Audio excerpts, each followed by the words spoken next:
There has been a lot of news about the impeachment inquiry into Donald Trump over the last 48 hours, which is why you may have missed a completely different scandal brewing in the Trump White House.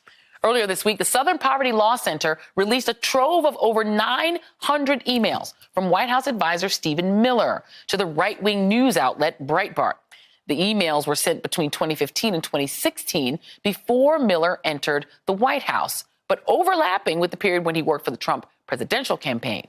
They show that Miller, who was one of Trump's top advisors on immigration policy, frequently shared links from white nationalist websites and encouraged a reporter at home of the alt-right website Breitbart to source stories to those sites. Among the websites linked to by Miller was VDare, a site named after Virginia Dare, the first white child reported to have been born on American soil in the 1600s. The White House responded to questions about the emails by claiming that it was anti-Semitic to raise the issue of a top senior advisor sharing articles from white supremacist websites because Stephen Miller is Jewish. At least 7 Democratic members of Congress have called on Miller to resign over the emails, including Alexandria Ocasio-Cortez, who said Stephen Miller has been, quote, exposed as a bona fide white nationalist. When we come back, I'll talk with Maria Teresa Kumar and Neera Tanden about what Miller's continued presence in the White House means and about how Democrats respond to stories like this amid the current impeachment investigation.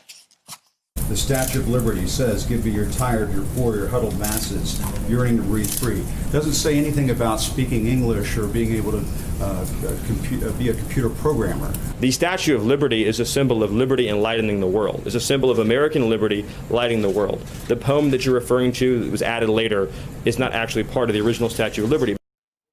That was White House senior advisor Stephen Miller in his first appearance before the White House press corps.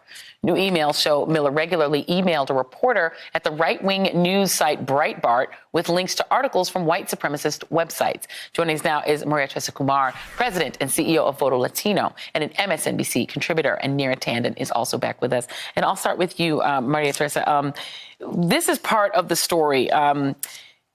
Apparently, according to, in August of this year, actually, this is earlier, a Justice Department newsletter that's distributed to federal immigration judges and other employees contained a blog post of this week from an extremist group that included anti-Semitic references. A national union for the judges said the newsletter summarized and linked to a post from VDare, which is a website that regularly publishes white nationalists. We now are finding out that Stephen Miller was sending VDare articles and articles from other white nationalist, haunts to this Breitbart editor and suggesting that she source articles from them. This is not surprising, I think, to most people who've paid attention to Stephen Miller, but what do you make of it? The challenge with having Stephen Miller in the ear of the president in the White House in in the highest capacities to dictate not only his hate to translate into policy. And that's basically what he's been doing. When you find out, the AP broke yesterday that 69,000 migrant children have been held in detention for-profit industry camps under his direction, that's the consequence. Yeah. And we have to have a come to Jesus moment when people say sometimes words, that's all it means. Words have consequences. When under this administration, we have had, and we have the receipts that demonstrate that the reason they wanted to add the citizenship question was to gerrymander white Republican districts that were non-Hispanic. It speaks volumes. His words have consequences because they translate literally into policies that harm a majority of Americans. And what I mean by that is oftentimes we have these conversations about, well, these are minorities.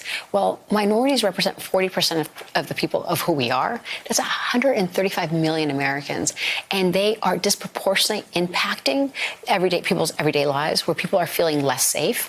And unless we address and make sure that somehow he is held accountable for the policies that he's dictating that are making Americans less safe, all of a sudden people are going to feel like they're absolved. Yeah. I mean, the thing is that the history so far, Neera, has been that Steve Bannon, who said he was making Breitbart the home of the alt-right. Alt-right is a term invented by white nationalist Richard Spencer that simply means white nationalists. Right. But if you dare to say, wait a minute, why is Steve Bannon just sort of an ordinary figure in the Trump administration? You were looked at as if you were insane. That he's just a figure. He's a senior advisor to the president. How dare you sort of besmirch? He said that that's what Breitbart was going to be. So it's not surprising that an ally of his also made Breitbart the home of the alt-right by suggesting that they read white nationalist material. Right. I mean, alt-right is whitewashing white nationalism. That is what it is. Yeah. And what I think is, I hope people don't go to these websites, but just to report on what they talk about white genocide.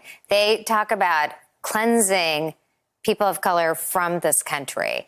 These are not just, disagreements we have.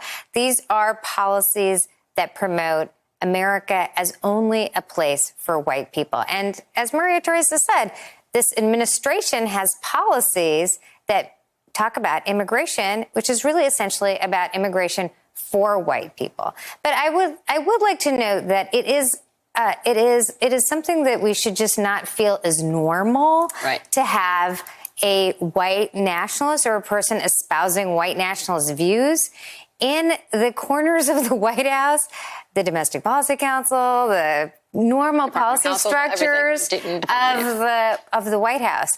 This is not normal. I've worked in a White House before. I've worked in 2 different White Houses. These views have been abhorrent, and I should say they've been abhorrent in Republican and Democratic White Houses, and they should not be accepted by any American. And so you've now had 5 members of Congress who've called on Stephen Miller to resign or be dismissed from his job. Judy Chu, Joaquin Castro, Karen Bass, Pramila Jayapal, Mark Palkine have all signed on to that letter. Mm-hmm. Bannon was never dismissed for it. Donald Trump relies on Stephen Miller to help him make policy, particularly toward immigrants. He worked for Jeff Sessions, who has praised the 1920s era immigration laws that would have excluded all 3 of us, to be blunt, from this table, from coming into this country. Right. It doesn't appear that the White House is going to have any high morality on this. Is there a way for him to be removed? I think what Donald Trump doesn't like is for someone to get more credit for the work that is getting done at the White House. And what Steve Bannon was able to do was get on the front page of Time magazine, and that riled up the president's feathers like there's no end. What's interesting is that there have been these concerted efforts to profile Steve Miller, and he will bring in someone else. So at the time in June when people were trying to say, look, disclose who Steve Miller was, all of a sudden Lou Dobbs was actually in the ear of the president. Yeah. That's not the case. It's still Steve Miller. Yeah. So the more we could actually cover Steve Miller and undress him and actually expose him to the American public and say, look, he is the one that actually is the puppeteer, that's when we actually have an opportunity. And he's sort of being just blithely invited on Sunday shows. That's interesting. Maria Kumar and Neera Tanden, thank you both for joining us tonight. Really appreciate it. Thanks for checking out our YouTube channel. Subscribe by clicking on the button below for more from The Last Word and the rest of MSNBC.